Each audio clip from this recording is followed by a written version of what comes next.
अस्सलाम वालेकुम to of you well guys, welcome back to my channel. और second part के साथ मैं दोबारा से हाज़िर हूँ। और हमने अपना नया प्ले स्टार्ट किया हुआ था फेडरिको गार्सिया लोका का the house of Bernarda Alva. जबकि इस प्ले के करैक्टर्स और राइटर की बायोग्राफी का थोड़ा बहुत टच और साथ में प्ले का बैकग्राउंड मैंने पार्ट 1 में बताया हुआ है। और अगर आपने पार्ट 1 की वीडियो का लिंक हासिल करना है तो मैंने डिस्क्रिप्शन बॉक्स पे ये लिंक दे दिया है, आप वहाँ से देख सकते हो। तो फेडरिको गार्सिया लोका का ये जो प्ले है the house of Bernarda Alba, ये 3 एक्ट पर मुश्तमिल है और हम 1 by 1 act 1, act 2 and act 3 discuss करेंगे। और इसकी समरी आज मैं आपको फुल डिटेल में बताने वाली हूँ जी। तो कुछ एक्ट इस तरह से स्टार्ट होता है कि एक्ट 1 जो है वो बर्नार्डा के घर से स्टार्ट होता है, ब्राइट वाइट इंटीरियर हाउस से। और समर का सीज़न है और सबसे पहले करैक्टर की एंट्री होती है लापोन्सिया और एक दूसरी सर्वेंट की। लापोन्सिया के बारे में मैंने आपको पहले ही बताया हुआ है कि वो एक मेड है और काफ़ी पुरानी है, उनके घर में रह रही है। इसके अलावा बर्नार्डा की राजदार है और बहुत से सीक्रेट्स जानती है और काफ़ी सालों से वो द हाउस ऑफ बर्नार्डा के घर में अपनी सर्विस दे रही है। तो लापोन्सिया और वो जो सर्वेंट है, कोई भी नाम मेंशन नहीं किया गया सेकंड सर्वेंट का, तो वो दोनों आपस में गुफ्तगू करी होती हैं, बातें करी होती हैं। एक बात याद रहे कि लापोन्सिया जो है बहुत इम्पोर्टेंट करैक्टर है बर्नार्डा के बाद, बिकॉज़ पूरे प्ले के अंदर जो कुछ इंसिडेंट हो रहे होते हैं या जो कुछ बर्नार्डा अपनी बेटियों के साथ कर रही होती है वो सारा कुछ लापोन्सिया देख रही होती है। और इवन लापोन्सिया जो है बर्नार्डा को एडवाइस भी करती है कि तुम्हें अपनी बेटियों के साथ ऐसे नहीं करना चाहिए, तुम्हारी बेटियां जवान हो गई हैं, अब उनको भी शादी की ज़रूरत है। तो ये बातें सुन के बर्नार्डा जो है वो एंग्री रिएक्शन देती है। अब ये जो बिहेवियर है, एटीट्यूड हम आगे जाके भी पढ़ेंगे, लेकिन लापोन्सिया जो है दिल ही दिल में बर्नार्डा को हेट करती है, बिकॉज़ वो बर्नार्डा को एज अ फ्रेंड के तौर पे ट्रीट करती है। बिकॉज़ काफ़ी ओल्ड हो गई है, 60 साल जो है वो उनकी एज है और बर्नार्डा के लगभग की है। और लापोन्सिया एज अ फ्रेंड की तरह ट्रीट करती है, लेकिन बर्नार्डा उसको एज अ सर्वेंट ट्रीट करती है। एक दफ़ा इंसिडेंट ये भी हुआ था कि जब लापोन्सिया ने बर्नार्डा को उसकी बेटी के हवाले से एडवाइस की थी, तो बर्नार्डा ने सख्त रूड बिहेवियर के साथ लापोन्सिया को ये जवाब दिया था कि तुम्हारा और मेरा रिश्ता सिर्फ़ और सिर्फ मेड और मास्टर का है और तुम मुझको सर्विस देती हो और मैं तुम्हें पे करती हूँ। इस तरह का रूड बिहेवियर दे के लापोन्सिया जो है वो तेश में आ जाती है और इस वजह से वो दिल ही दिल में बर्नार्डा की इस एटीट्यूड की वजह से उससे हेट करती है। जबकि लापोन्सिया एक ऑनेस्ट और सारी ज़िंदगी उसने बर्नार्डा के घर में सर्विस दी है। इवन बर्नार्डा के लिए वो कॉलोनी में जहाँ कहीं भी बर्नार्डा लापोन्सिया को भेजती थी जासूसी करने के लिए या लोगों के बारे में इंफॉर्मेशन हासिल करने के लिए, तो लापोन्सिया चली जाती थी। तो एक्ट 1 में लापोन्सिया और सर्वेंट जो है वो आपस में बातें करी होती हैं और ये कह रही होती हैं कि बर्नार्डा की जो बेटी है मैग्डलेना वो बेहोश हो गई है, जबकि दूसरे नौकर परेशान हैं कि वो खाना कैसे खाएं, बिकॉज़ बर्नार्डा ने सबको मना किया हुआ है कि कोई कुछ नहीं खाएगा। दरअसल स्टार्ट एक्ट कुछ इस तरह से है कि डेथ से स्टार्ट होता है और बर्नार्डा के जो सेकंड हस्बैंड उनकी डेथ हो गई है, तो घर में अफसुदा और सैडनेस फैली हुई है और बर्नार्डा और उसकी जो 5 अनमैरिड डॉटर्स हैं वो काफ़ी ज़्यादा सैड है। इसके साथ साथ बर्नार्डा ने 200 मॉर्नर वुमेंस भी बुलाई हुई हैं जो कि ब्लैक ड्रेसेस में हैं और उन्होंने अपने हाथ में ब्लैक फ़ैन पकड़े हुए हैं, बिकॉज़ ज़ाहिर सी बात है समर का सीज़न है तो काफ़ी ज़्यादा गर्मी का मौसम है। दूसरी तरफ लापोन्सिया को भूख लगी हुई है और वो ये कहती है दूसरी सर्वेंट को कि अभी टाइम है बर्नार्डा के आने का, तो हम कुछ ना कुछ खा लेते हैं। तो वो दोनों किचन में चोरी चोरी कुछ खा रही होती है। इसी के साथ साथ लापोन्सिया और सर्वेंट को किसी के चीखने की आवाज़ आती है और वो चीखने की आवाज़ मारिया जोसेफा की होती है, जो कि बर्नार्डा की मदर होती हैं और जिसको बर्नार्डा ने कमरे में लॉक कर दिया हुआ होता है। जो कि 80 साल की बूढ़ी सी औरत है, और ये बरनार्डा को सेकंड शादी के लिए कहती है कि मैं भी शादी करना चाहती हूँ। जबकि दूसरी तरफ बरनार्डा अपने तमाम सर्वेंट को कहती है कि घर में पूरी सफाई हो, क्लीननेस हो। और इस बात पे फिर लापोन्सिया टॉन्ट करती है कि ज़ाहिर सी बात है, लापोन्सिया बरनार्डा के सामने कुछ नहीं कहती है, बल्कि बैकबाइटिंग ही कर रही होती है। और वो उसको कहती है कि हाँ, बरनार्डा जो है वो सबसे ज़्यादा क्लीनेस्ट और डिसेंट है ना, तभी तो इसका हस्बैंड जल्दी मर गया, ऐसे टॉन्ट करती है। जबकि बाहर बेल की आवाज़ आती है और नौकर जो हैं वो सारे गेस्ट का वेलकम करने के लिए वेट कर रहे हैं। और यहाँ पे फिर लापोन्सिया जो है ना, अंदर अंदर ना प्ले के अंदर लापोन्सिया को बरनार्डा की नाइंसाफ़ियाँ याद आती हैं, और वो प्ले के अंदर वो याद करती रहती है।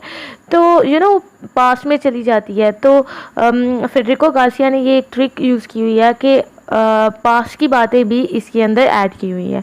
तो लापोन्सिया याद करती है कि कैसे बरनार्डा ने जब उनके बरनार्डा के वालिद की भी डेथ हुई थी, तो उसने अपने तमाम रिश्तेदारों को, लोगों को रोका हुआ था कि उसके घर आने के लिए।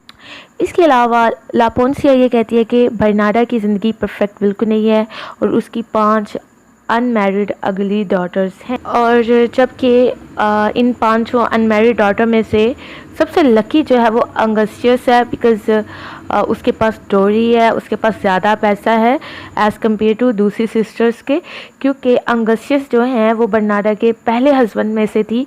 और इधर आपको इंटरेस्टिंग बात बता दूं कि बरनार्डा की 2 शादी हुई थी, और सबसे पहली शादी में से अंगस्टियस हैं, और अंगस्टियस के फादर ने उसके लिए बहुत कुछ विरासत में छोड़ा हुआ था, और उसको पहले फादर से भी विरासत में मिला, जायदाद मिली और ज़मीन मिली।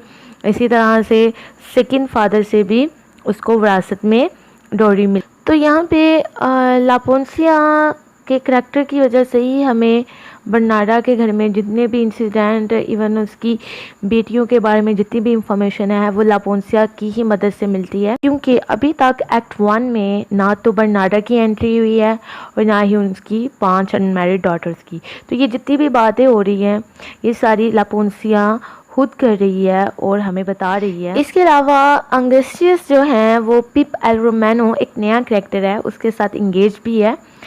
अच्छा, ये वाला जो करैक्टर है पिप एल रोमानो, ये मैंने करैक्टर्स जो पिछली प्रीवियस वीडियो है उसके अंदर डिस्क्राइब नहीं किया था। तो ये जो करैक्टर है ये अंगस्टियस के साथ इसकी शादी होने वाली है, लेकिन इसने अंगस्टियस के साथ शादी उसके पैसों की वजह से की है। तो इस पूरे प्ले के अंदर ये वाहिद करैक्टर है जो कि ना तो प्ले के अंदर आता है और ना कुछ बोलता है। तो सारी लड़कियों के बीच एक मेल पर्सनालिटी है और वो है पिप एल रोमानो की, और जो कि इन तमाम लड़कियों के इर्द गिर्द सराउंडिंग घूमता है। और इंटरेस्टिंग बात यह है कि ये 5 इस पिप एल रोमानो के लिए क्रेज़ी हैं, और 5 कुछ ना कुछ ख्वाहिश रखती हैं, डिज़ायर रखती हैं इसके हवाले से। तो अब हम प्ले को आगे फर्दर बढ़ाते हैं। तो फिर दोबारा से बेल बजती है और फाइनल प्रेयर होती है, और लापोन्सिया जो है वो प्रीस्ट को सुनती है। यहाँ पे फिर एक नए करैक्टर की एंट्री होती है जो कि माइनर सा करैक्टर है, बेगर वुमेन विद लिटिल गर्ल। और ये बेगर वुमेन जो है वो बरनार्डा के सर्वेंट से कुछ खाने को मांगती है, लेकिन बरनार्डा का जो सर्वेंट है उसको इंसल्ट करके निकाल देता है, और बेगर वुमेन वहाँ से चली जाती है। फिर एंट्री होती है 200 मॉडर्न वुमेन्स की, और वो स्टेज पर आती हैं और उन्होंने ब्लैक कलर में फैंस पकड़े होते हैं।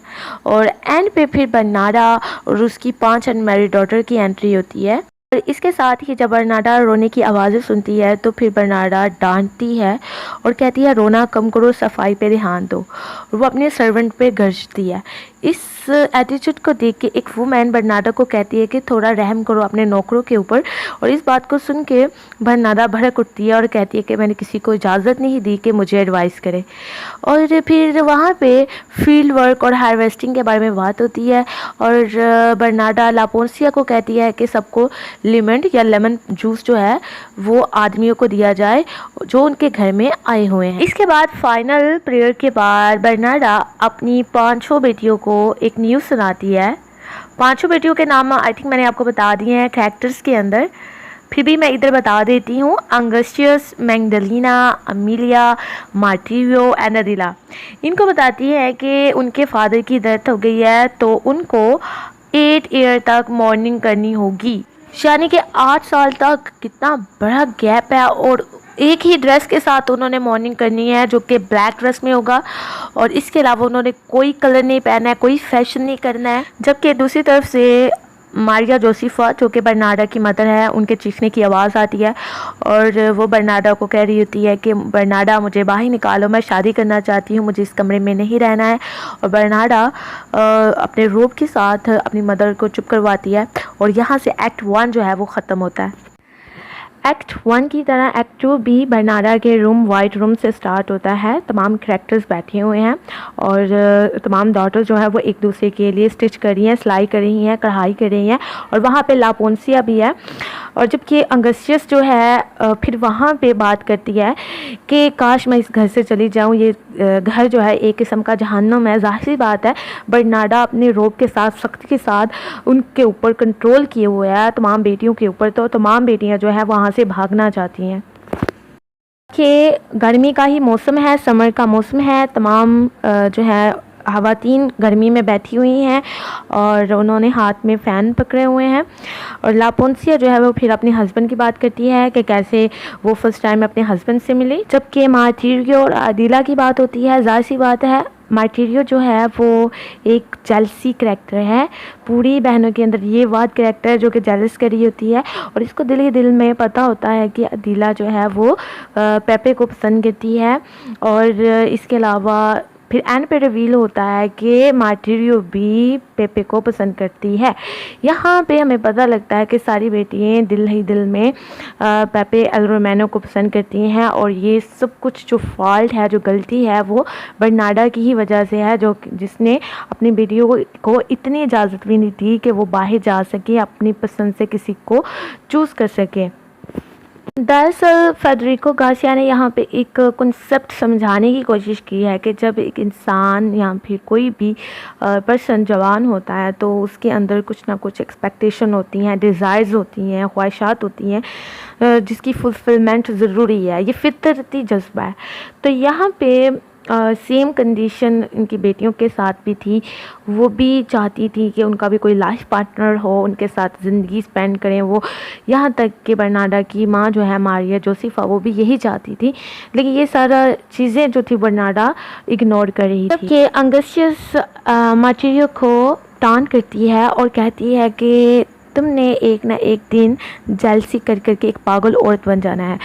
मार्टिरियो करेक्टर जो है वो ज़ाहिर सी बात है एक जेलसी करेक्टर है, और वो अंगस्टियस से भी, इवन अदिला से भी बहुत जेलसी करती है। और मार्टिरियो जो है वो अदिला की जासूसी भी करती है, ये कहाँ जाती है, कब सोती है, रात को किससे मिलती है। दरअसल यहाँ पे लव ट्रायंगल हो रहा है कि एल रोमेनो जो कि ये करेक्टर प्ले में नज़र नहीं आया, लेकिन इसकी बात होती है रेफरेंसेस के ज़रिए। तो इस प्ले के अंदर हमें जेलसी का आंसर भी दिखाया गया है। दरअसल एक लव ट्रायंगल है, तो अदिला जो है वो दिल ही दिल में पसंद करती है पेपे को, और पेपे भी अदिला को।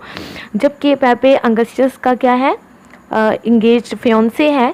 तो मार्टिरियो भी जेलसी करती है अंगस्टियस के साथ और अदिला के साथ, और वो अदिला की जासूसी भी करती है कि ये कब आती है, कब जाती है, रात को कब सोती है।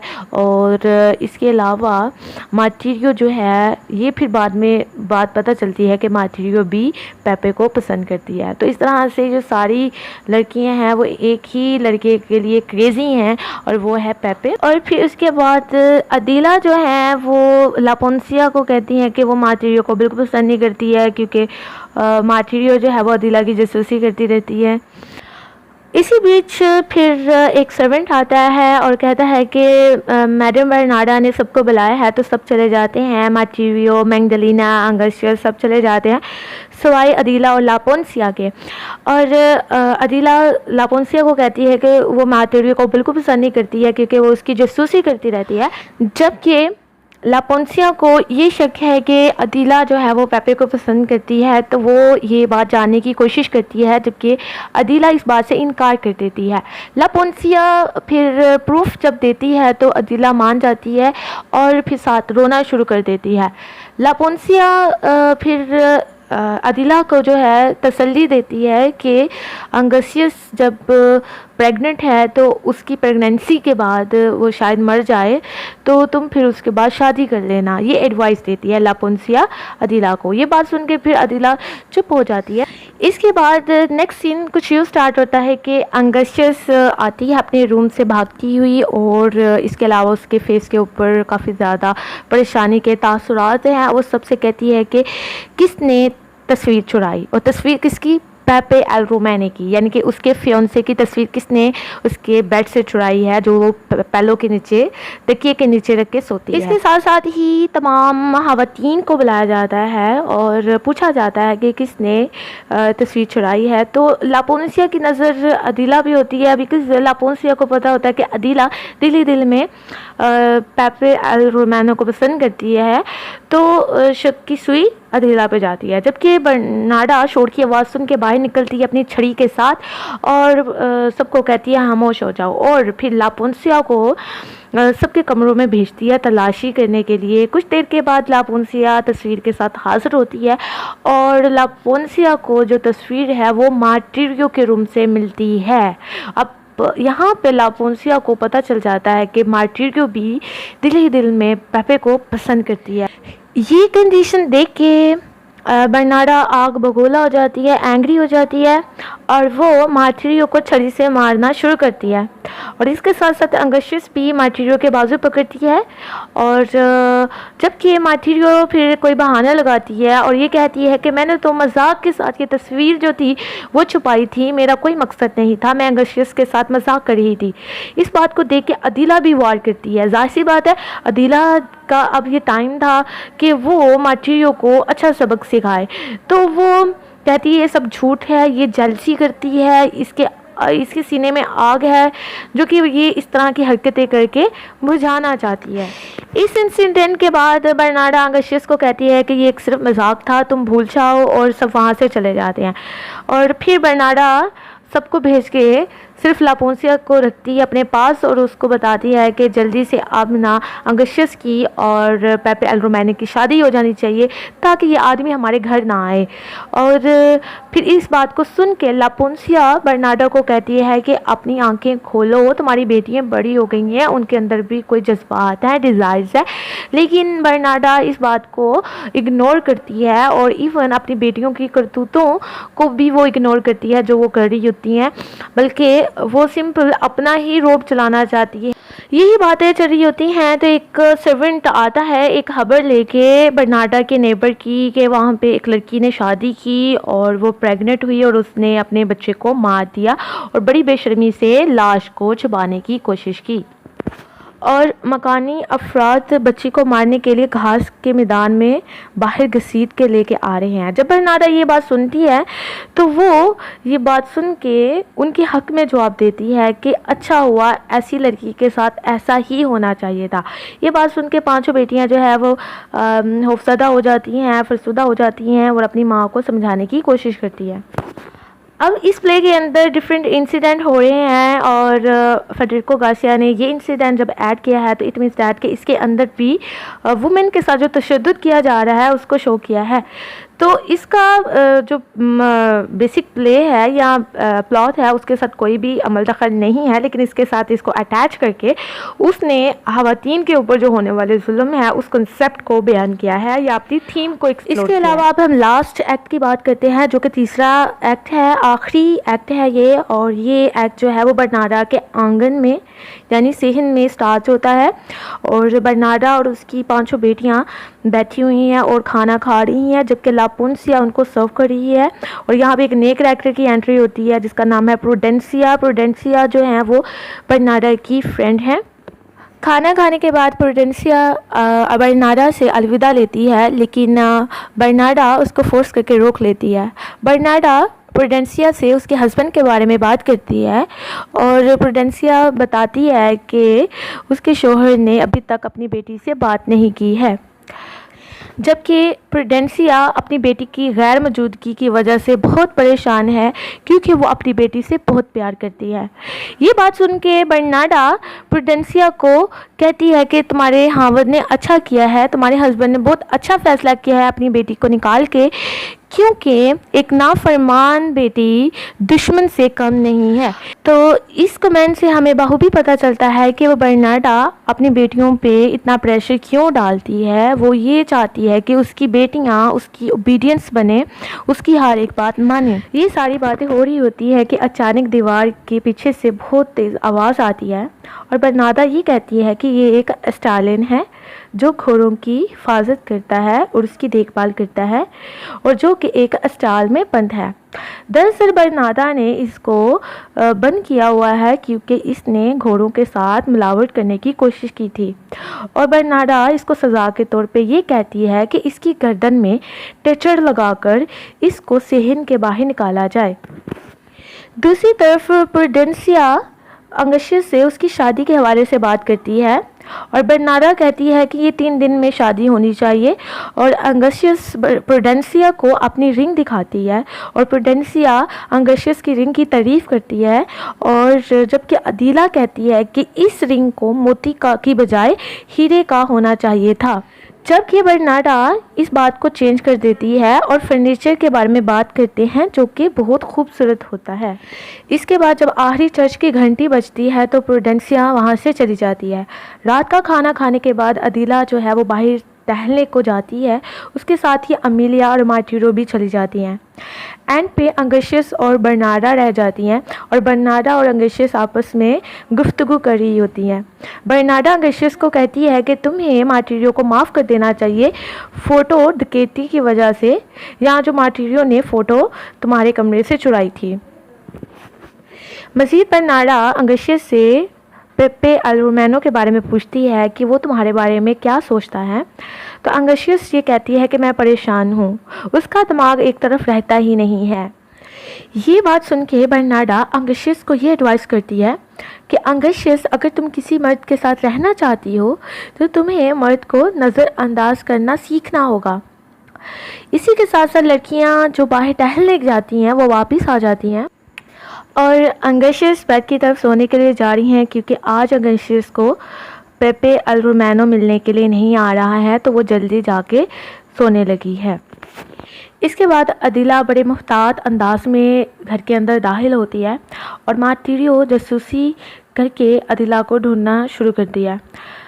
जबकि मार्टिरो को रात के टाइम मारिया जोसेफा मिल जाती हैं जो कि इनकी दादी हैं और मारिया जोसेफा भुलक्कड़पन में उल्टी सीधी बातें करती है और जिसको सुन के मार्टिरो गुस्से में आ जाती है और वो अपनी दादी को पीछे की तरफ धकेलती है। इसके बाद वो अदीला से मिलती है और अदीला को कहती है कि तुम ऐसे नहीं कर सकती हो, तुम्हें पेपे के साथ ऐसे मिलना नहीं चाहिए। जबकि अदीला कहती है कि तुम मुझसे जेलसी करती हो और उस पे हसद का इल्ज़ाम लगाती है। मार्टिरो इस बात से और ज़्यादा गुस्सा हो जाती है। अदीला ये भी कहती है कि तुम भी पेप एल रोमेनो को पसंद करती हो। ये बात सुन के मार्टिरो अदीला की बात को तस्लीम करती है, एक्सेप्ट करती है और कहती है कि वो भी पेपे एल रोमेनो को पसंद करती है। इसके साथ साथ अदीला मार्टिरो को ये कहती है कि वो पुरसुकून है और उसको कोई मसला नहीं है कि अगर पेपे अंगशियस से शादी कर लेता है। मार्टिरो जब ये बात सुनती है तो वो और ज़्यादा जेलसी करना शुरू कर देती है और ये कहती है कि वो ये कभी ऐसा नहीं होने देगी और कभी भी अदीला को पेपे से मिलने नहीं देगी। बाहर से फिर एक बेल की आवाज़ आती है और अदीला का सर उठ जाता है। मार्टिरो अदीला को रोकने की कोशिश करती है लेकिन और इस कश्मकश में फिर मार्टिरो अपनी माँ को ज़ोर ज़ोर से पुकारती है बरनाडा को, और बरनाडा भी अपनी छड़ी के साथ नीचे आ जाती है। अदीला तैश में आ जाती है और वो अपनी माँ की छड़ी हाथ में लेके तोड़ देती है और ये कहती है कि अब कोई भी मेरे ऊपर हुक्मरानी नहीं करेगा, और ये तस्लीम करती है कि वो पेपे को पसंद करती है। दूसरी खवातीन भी कमरे में दाखिल हो जाती हैं और अदीला अंगशियस को कहती है कि वो पेपे को पसंद करती है, और ये बात सुन के बरनाडा अपने रूम से बंदूक निकालती है और बाहर पेपे को शूट करने के लिए भाग जाती है। लापोन्सिया उसको रोकने के लिए पीछे पीछे जाती है और फिर अचानक एक आवाज़ आती है फायरिंग की, और मार्टिरियो दाखिल होती है और कहती है कि पेपे मर गया है। अदीला ये बात सुन के कमरे के अंदर चली जाती है और लापोन्सिया ये इंक्वायरी करती है कि पेपे कैसे मरा। इसके बाद थोड़ी देर बाद ये भी पता चल जाता है कि अदीला ने ख़ुदकुशी कर लिया, सुसाइड कर लिया है, ये बात सुन के कि पेपे मर गया है, और हर तरफ से चीख पुकार की आवाज़ आती है। लेकिन बरनाडा अपने रोब और अपने हार्ड हार्टी नेचर की वजह से सब कुछ चुप करवा देती है, और इस तरह से ये कहानी ख़त्म हो जाती है। Okay guys, I hope so आपको ये समरी पसंद आई होगी। अगर पसंद आई है तो हिट लाइक करें और शेयर करें। Thank you.